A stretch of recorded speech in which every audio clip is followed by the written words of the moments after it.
ସମସ୍ତେ କହନ୍ତି 7 ଜନ୍ମ ପରେ ଗୋଟିଏ ମଣିଷ ଜନ୍ମ ମିଳେ। ତ ତଥାପି ଏଇ ମଣିଷ ସମାଜ ବା ଆମେମାନେ କେବେ ବି ଖୁସି ନାହୁଁ। ସବୁବେଳେ ଭାବୁ ପ୍ରକୃତରେ ଏଇ ଜୀବନ ବହୁତ କଷ୍ଟମୟ।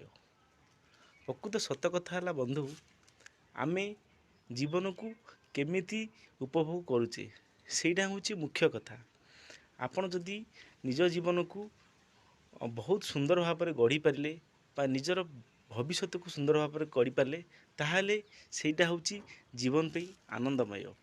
ଯଦି ଆପଣ ନିଜ ଜୀବନକୁ ଆପଣ ଭୁଲ ରାସ୍ତାରେ ନେଲେ ବା ନିଜକୁ ଅସାଧୁ ସନ୍ଥଙ୍କ ସାଙ୍ଗରେ ପ୍ରମାଣିତ କଲେ, ତାହେଲେ ସେ ହିଁ ହେଉଛି ଜୀବନର କଷ୍ଟମୟ। ତ ମୋ କହିବାର କଥା, ଆମେ ଆମ ନିଜ ଜୀବନକୁ ନିଜ ହାତରେ ମାରି ଦେଉଛେ। ତେଣୁକରି ସମୟ ଥାଉ ଥାଉ ଆମେ ନିଜକୁ ସୁଧରିବା ଦରକାର। ଜୟ ଜଗନ୍ନାଥ।